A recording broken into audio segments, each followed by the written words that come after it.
السلام علیکم. شعبہ ترسیل علم اور صحافت مولانا آزاد نیشنل اردو یونیورسٹی کے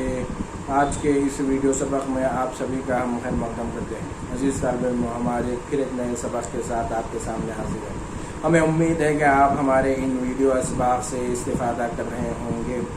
اور ان ویڈیو اسباق کا مقصد یہ ہے کہ آپ لاک ڈاؤن کے دوران جس طریقے سے اپنے گھروں تک محدود ہو کر رہ گئے ہیں، تو آپ کا جو روایتی کلاس روم کے ذریعے سے حصول تعلیم کا جو سلسلہ تھا وہ متاثر نہ ہو. تو آپ کو بھی کچھ اپنے طور پر ہوم ورک کرنا ہوگا. ہوم ورک یہ ہے کہ جو سفارشی کتب ریکمینڈڈ بکس ہیں ان کا مطالعہ، ساتھ ہی آپ کو اخبارات کے مطالعے کی لازمی طور پر عادت ڈالنی ہوگی، عادت نہیں چھوڑنی ہوگی، کیونکہ اخبار کا مطالعہ ایک طالب علم کے لیے، خاص طور پر وہ طالب علم جو صحافت کا کورس کر رہا ہے، اس کی زندگی کی علامت ہے. تو آپ اپنے زندہ ہونے کا ثبوت دیجیے گا اور اخبارات کا ضرور مطالعہ کیجیے گا.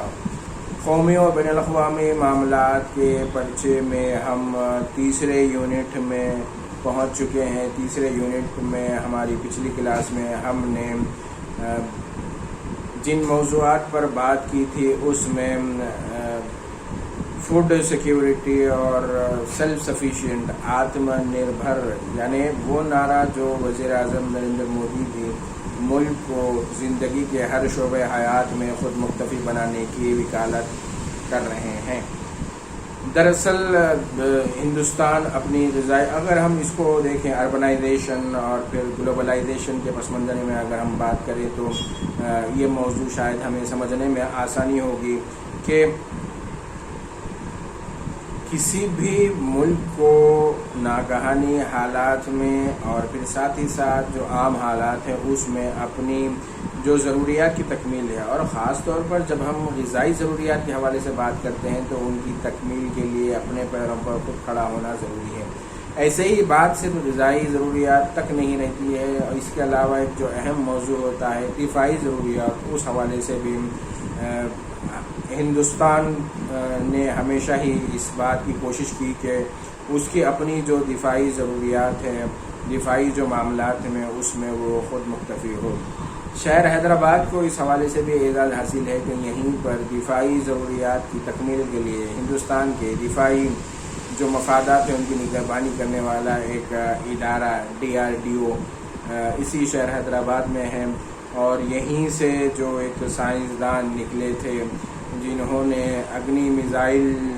کا پروگرام کامیابی سے چلایا تھا، اور جو پھر آگے چل کر ہمارے ملک کے صدر جمہوریہ بھی بنے تھے. جی ہاں، میری مراد ڈاکٹر APJ عبد الکلام سے ہے. تو ہمارا جو موضوع ہے وہ موضوع ہے کہ کس طریقے سے ہم سیلف سفیشینٹ بنیں اور اپنی ضروریات کی تکمیل خود کریں، پھر چاہے وہ غذائی ضروریات کے معاملے میں ہو یا پھر جس طریقے سے حالیہ عرصے میں مرکزی حکومت نے نئی تعلیمی پالیسی روشناس کی.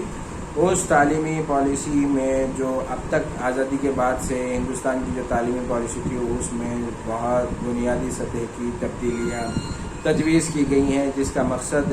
کہ ہندوستان میں زیادہ سے زیادہ شہریوں کو ہنرمند بنانا، تعلیم یافتہ بنانا، اور پھر اگر کوئی سمجھیے کہ 4 سال کے کورس کے دوران اگر وہ پہلے سال ہی، اور ایسے ہوتا رہا ہے، جو تعلیم کو ترک کرنے والوں کی ہم شرح دیکھیں، چاہے مختلف اسباب سے ہو، مختلف وجوہات سے ہو، بہت سارے لوگ دوران تعلیم ہی اپنی زندگی کے مسائل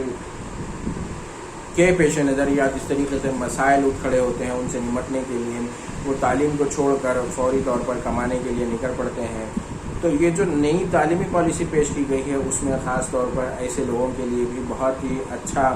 جو نظام متعارف کروایا گیا ہے کہ انجینئرنگ میں اگر فرسٹ ایئر میں طالب علم ڈسکنٹینیو کرتا ہے تب بھی وہ سرٹیفکیٹ لے کر مارکیٹ میں جائے گا، اور جب پھر یونیورسٹیز اور جامعات سے جب سرٹیفکیٹ دیے جائیں گے تو اس کی بنیادوں پر اس کو مارکیٹ میں بہتر اور مناسب روزگار حاصل ہونے کی توقع بھی بڑھ جاتی ہے. یہ تو تعلیمی پالیسی کی بات ہے. اس کے علاوہ ایسے ہی جیسے میک ان انڈیا کا جو پروگرام تھا، یہ پروگرام بھی اسی جو BJP کی جو حکومت ہے اسی حکومت کی جانب سے پیش کیا گیا تھا. اس کا مقصد کیا تھا کہ زیادہ سے زیادہ یقیناً بیرونی سرمایہ کاری کو مدعو کیا جانا چاہیے، بیرونی صنعتیں ہندوستان میں قائم کی جانی چاہیے، اور پھر بہت سارے مصنوعات خود ہندوستان میں ہی بننے چاہیے، جو کہ ہندوستان خود اتنی بڑی مارکیٹ ہے تو یہاں پر ان کی نکاسی ہو سکتی ہے، نکاسی ہو رہی ہے. تو یہاں پر بکنے والے بیشتر پروڈکٹ ہندوستان میں ہی بننے لگے ہیں. ہندوستان میں ہی جو MNCs ہیں وہ یہاں پر آ کر اپنی فیکٹریز لگا رہے ہیں، اپنے کارخانے لگا رہے ہیں اور اپنی پیداوار کر رہے ہیں، اور یہ پیداوار ہندوستانی مارکیٹ کے لیے ہو رہی ہے. اس کے علاوہ جو ہمارا موضوع تھا جس پر ہم آج کی کلاس کے دوران بات کر رہے تھے، وہ سیاست میں مجرمین کا داخلہ. جی ہاں عزیز طالب علموں، یہ ایک ایسا موضوع ہے جس پر سمجھیے کہ پچھلے آزادی کے بعد سے مسلسل اس پر بات ہوتی رہی کہ کس طریقے سے میدان سیاست میں مجرمین کا جو داخلہ ہوا ہے وہ ایک تشویش کی بات ہے. بہت سارے غیر سرکاری ادارے، بہت سارے NGOs ہیں جو مسلسل اس حوالے سے کام کر رہے ہیں، اس حوالے سے ریسرچ کر رہے ہیں. ان لوگوں کی جو رپورٹیں ہیں وہ رپورٹیں کافی یوں کہیے کہ جو فکر مند شہری ہے وہ اس حوالے سے تشویش کا اظہار کرتے ہیں کہ ہمارے ملک کے جو قانون ساز ادارے، چاہے ریاستی سطح کی اسمبلیاں ہوں یا قومی سطح پر جو یہ لوک سبھا ہے، جہاں پر عوامی رائے دہی کے ذریعے سے انتخاب ہوتا ہے، اس سارے عمل کے دوران ان سارے اداروں میں بھی ایسے لوگ پہنچنے لگے ہیں، ایسے لوگ پہنچ رہے ہیں جن کے خلاف بہت سارے سنگین الزامات ہیں. الزامات نہیں بلکہ کئی ایک ایسے اراکین بھی ہیں جن کو عدالت میں مقدمات کا بھی سامنا کرنا پڑ رہا ہے. اس موضوع پر بھی دو نقطہ نظر ہیں. چونکہ سیاسی طور پر ہوتا ہے کہ بہت سارے جو قائدین ہیں، بہت ساری جو جماعتیں ہیں وہ مختلف موضوعات پر احتجاج بھی کرتی ہے، مختلف موضوعات پر وہ حکومت کے خلاف ایک اسٹینڈ لیتے ہوئے، حکومت کے خلاف ایک موقف اختیار کرتے ہوئے سڑکوں پر اتر آتے ہیں اور عوامی احتجاج میں حصہ لیتے ہیں، اور اس وجہ سے بھی انہیں مقدمات کا سامنا کرنا پڑتا ہے اور جیل بھی جانا پڑتا ہے. لیکن جو تشویش کی بات ہے کہ جس طریقے سے ایک تو وہ مقدمات ہیں جو عوامی مسائل کو حل کرنے کے لیے انہوں نے جو کچھ کام کیا تھا اس کے سبب ان کے خلاف درج کیے گئے، بلکہ اب جو تشویش کی بات جس پر کہ مختلف جو غیر سرکاری ادارے ہیں، افراد ہیں، انجمن ہیں، جو تشویش کا اظہار کرتے ہیں وہ یہ ہے کہ ایسے افراد جن کا ریکارڈ، جن پر جو درج مقدمات ہیں وہ کوئی عوامی مفادات کے لیے کیے جانے والے احتجاج کے نہیں بلکہ سنگین قسم کے جو الزامات ہیں، سنگین مقدمات ہیں، ایسے لوگ بھی سیاست میں داخل ہو رہے ہیں. تو یہ ایک بڑا ہی تشویشناک پہلو ہے. اس حوالے سے مختلف فکر مند شہریوں نے مختلف اوقات میں مختلف طریقوں سے کوشش کی کہ جو ہمارا سیاسی سسٹم ہے اس سیاسی سسٹم کو مجرمین سے پاک بنایا جائے. ایسے ہی اس میں ان لوگوں نے جب نمائندگی کی، ان لوگوں نے جب تحریک چلائی، ان لوگوں نے جب باضابطہ طور پر قانون سازی کے لیے وکالت کی، تو یہ قانون بنا کہ اب وہ سارے لوگ جو الیکشن عوامی میدان میں آ کے عوامی نمائندگی کے لیے الیکشن لڑنا چاہتے ہیں، ان کے لیے یہ لازمی قرار دے دیا گیا ہے کہ جس وقت وہ انتخابی عمل میں حصہ لینے کے لیے اپنا نامینیشن پیپرز فائل کریں گے تو اسی وقت انہیں یہ بھی ڈکلیئر کرنا ہے، انہیں یہ بھی بتلانا ہے کہ ان کے خلاف کتنے مقدمات زیر دوران ہیں اور ان کی تفصیلات کیا ہیں. تو یہ ایک کوشش ہے. ایسے ہی ایک اور کوشش کہ بھئی انتخابات کے دوران جو انتخابی خرچ ایکسپینڈیچر ہے، جو اخراجات ہیں جو ایک سیاسی جماعت کے نمائندے کی جانب سے خرچ کیا جاتا ہے، اس کے وہ جو استعمال کرتا ہے اس کی تفصیلات بھی باضابطہ طور پر داخل کرنے کے لیے پابند بنایا گیا ہے. تو یہ وہ اقدامات ہیں، یہ وہ قوانین ہیں جس کے ذریعے سے جو فکر مند شہری ہے، جو شہری حقوق کے جو علمبردار ہیں، انہوں نے کوشش کی، نمائندگی کی، اور پھر وہ وقت بھی آیا کہ حکومتوں کو باضابطہ طور پر قانون سازی کرنی پڑی کہ اب کوئی بھی امیدوار جب اپنا پرچہ نامزدگی کسی انتخابات میں، کسی الیکشن میں حصہ لینے کے لیے اپنا نامینیشن پیپر جب داخل کر رہا ہے تو اس کو اسی وقت اس بات کو بھی ڈکلیئر کرنا ہے. پہلی چیز کہ بھئی اس کے پاس، جیسے عام طور پر یہ کہا جاتا ہے، چاہے ہماری فلموں میں ہو یا ہمارے جو عوامی بحث و مباحثے ہوتے ہیں اس میں یہی کہا جاتا ہے کہ جو سیاسی نمائندے ہیں وہ میدان سیاست میں عوامی خدمت کے جذبے سے نہیں بلکہ اپنی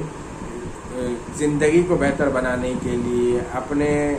مال اور دولت جمع کرنے کے لیے میدان سیاست میں آتے ہیں. تو اس پس منظر میں جو ایک قانونی نقطہ نظر سے پابند بنانے کی کوشش تاکہ ان کے اوپر بھی نگرانی کا تصور آئے کہ جب ایک شخص اپنا پرچہ نامزدگی داخل کرتا ہے تو اس کو اپنا بینک بیلنس بھی بتانا ہوتا ہے. اچھا پھر اس سے ہوتا یہ کہ اگر کوئی ایک مرتبہ الیکشن لڑا اور اس وقت وہ اپنا بینک بیلنس بتا رہا ہے کہ بھائی اس کے پاس 10 کروڑ ہے،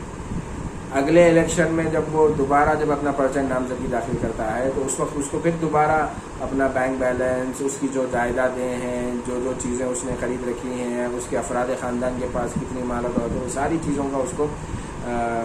ڈکلیریشن دینا ہوتا ہے، ساری چیزوں کو اسے باضابطہ طور پر اعلان کرنا ہوتا ہے. تو اب عوام کے پاس یہ اطلاعات پہنچتی ہیں کہ پچھلے الیکشن میں فلاں صاحب جب وہ رکن اسمبلی بنے تھے تو اس وقت ان کے پاس ان کے جو ایسٹ ہیں، ان کے جو اثاثے جات ہیں، ان کی مالیت اتنی تھی اور پھر 5 برس میں ان کی مالیت کتنی ہوئی، ان کا بینک بیلنس کتنا بڑا ہے، ان کے جو اثاثے جات ہیں وہ کتنے بڑے ہیں. تو یہ دراصل یہ جو سیاست میں مجرمین کے داخلے کو روکنے کے لیے یا جس طریقے سے یہ جو تعلق بن گیا ہے کہ عام طور پر یہ کہا جاتا ہے کہ مجرمین کا اور سیاستدانوں کا آپس میں گہرا گٹھ جوڑ ہے کہ سیاستدان اپنے سیاسی مفادات کی تکمیل کے لیے مجرمین کا سہارا لیتے ہیں، مجرمین کو پروان چڑھاتے ہیں اور پھر ان کے ذریعے سے اپنے مفادات کی تکمیل کرتے ہیں یا پھر اپنے سارے وہ کام کاج جو قانون کے دائرے میں سر انجام نہیں پاتے وہ ان مجرمین کے ذریعے سے پورے کیے جاتے ہیں. تو یہ جو تعلقات بتائے جاتے ہیں اس پر کئی ایک ہندی فلمیں بھی بنی ہیں اور ہندی فلموں کا کافی یہ پسندیدہ موضوع بھی رہا ہے کہ وہ یہ جو رشتہ ہے ان دونوں کے درمیان، سیاستدانوں کا اور مجرمین کے درمیان، اس پر وہ کوشش کرتے رہے اس مسئلے کی سنگینی کو جو ہے وہ ظاہر کریں. ایک صحافت کے طالب علم کو بھی اس میں امتیاز کرنا ہے کہ ملزمین اور مجرمین میں فرق ہوتا ہے. تو قانون میں ملزمین کو تو الیکشن میں حصہ لینے کی اجازت ہے لیکن مجرمین الیکشن میں حصہ نہیں لے سکتے. تو اس میں جو ہے یہ فرق کو جو ہے سمجھنا ہے. اور پھر جب آپ یہ ہماری ہندوستانی سیاست کا ایک ایسا پہلو ہے جس پر بہت سارے لوگ بہت ساری چیزیں جانتے ہیں لیکن اس کے باوجود بھی اکثر ایسا دیکھا گیا ہے کہ آزادانہ طور پر اپنا نقطہ نظر پیش کرنے سے صحافی بھی کتراتے ہیں. کیا وجوہات ہیں؟ کیوں ایسے ہوتا ہے کہ صحافت عوامی مفادات کی ترجمانی کرنے کے بجائے سیاستدانوں کی ترجمانی کرتی ہے، یا اس پر الزام یہ لگتا ہے کہ یہ صحافت عوامی مفادات کی ترجمان نہیں بلکہ سیاستدانوں کے مفاد کی ترجمان بن گئی. تو جو آپ لوگ صحافت کا کورس کر کے باضابطہ طور پر تربیت حاصل کر کے جب آپ اس فیلڈ میں آ رہے ہیں تو آپ کی ذمہ داری دوہری ہو جاتی ہے. آپ کو کیا کرنا ہے؟ آپ کو اپنا ہر کام بالکل یا پروفیشنل انداز میں کرنا ہے. آپ کو اپنا ہر کام بالکل یا غیر جانبدارانہ انداز میں کرنا ہے. اور خاص طور پر صحافی کیا کرتا ہے؟ صحافی خبروں کو جمع کرنے کا کام کرتا ہے. صحافی جمہوریت کے چوتھے ستون میں جو جمہوریت کے 3 ستون ہیں، عاملہ، عدلیہ اور مقننہ، جہاں پر ایک جگہ قانون بنتا ہے، دوسرا جو ادارہ ہے وہ قانون پر عمل آوری کو یقینی بناتا ہے، تیسرا جو ادارہ ناانصافی کی شکل میں عوام کو انصاف فراہم کرتا ہے. تو یہ تینوں آپ دیکھا جائے تو تینوں سرکاری شعبے ہیں. اور جمہوریت کا جو چوتھا شعبہ ہے، جو جمہوریت کا چوتھا ستون ہے وہ صحافت ہے، اور یہ صحافت آزاد مانی جاتی ہے. تو یہ واقعی اس وقت صحیح آزاد ہوگی جب یہ اپنا کام آزادانہ طور پر کرے اور خاص طور پر اس کی جو بنیادی ذمہ داریاں ہیں ان ذمہ داریوں کو وہ صحیح طریقے سے پورا کرے. تو یہ موضوع آپ خاص طور پر میں یہ چاہوں گا کہ کرمنلائزیشن آف پالیٹکس پر بہت ساری کتابیں، بہت سارا مواد آپ کو انٹرنیٹ پر بھی ملے گا، اخبارات کے اوپر پیج آرٹیکل میں پڑے گا، آپ یوٹیوب پر جا کر سرچ کریں تو بہت سارے آپ کو اس پر ڈبیٹس ملیں گے، آپ کو ہندوستانی جو ہندی فلمیں ہیں وہ بھی بہت ساری آپ کو ملیں گی. تو پڑھیے گا، آپ اس چیز کو سمجھنے کی کوشش کیجیے گا، اور پھر ہو سکتا ہے کہ آپ ایک اچھے مضمون کے ساتھ کسی اخبار میں جو فرنٹ پیج کا جو آرٹیکل ہے وہ آرٹیکل جو ہے سو آپ لکھنے کی قابل بنے. تو اس امید کے ساتھ ہم آج کے سبق کو یہیں پر ختم کرتے ہیں کہ اگر آپ کے پاس کچھ سوالات ہیں تو آپ اپنے سوالات ہمارے گوگل کلاس روم کے پلیٹ فارم پر ضرور پوچھیں گے، اور ہم چاہیں گے کہ آپ ان اسباق کو دیکھنا. ہم اس میں کچھ مثالیں دی کچھ چیزوں کو سمجھنے کے لیے، یہ ساری مثالیں سبق نہیں ہیں، یہ ہمارے سبق کو سمجھنے کی آسان طریقے سے سمجھانے کی کوشش ہے. آپ کے پاس ہو سکتا ہے کہ کچھ اور بھی مثالیں ہوں، کچھ اور بھی واقعات ہوں، کچھ اور بھی موضوعات ہوں. تو اگر آپ یہ محسوس کرتے ہیں کہ ان موضوعات پر ہم ڈسکس کریں تو آپ یقیناً ان موضوعات کو جو ہمارے گروپ ہے، جو ہماری کلاسز کا پلیٹ فارم ہے، اس پلیٹ فارم پر آپ اٹھائیے گا. یقیناً ہم اس موضوع پر بھی آپ سے بات کریں گے. اگلی کلاس تک کے لیے آپ مجھے اجازت دیجیے گا اور اپنا اچھے سے خیال رکھیے گا. السلام علیکم ورحمۃ اللہ وبرکاتہ.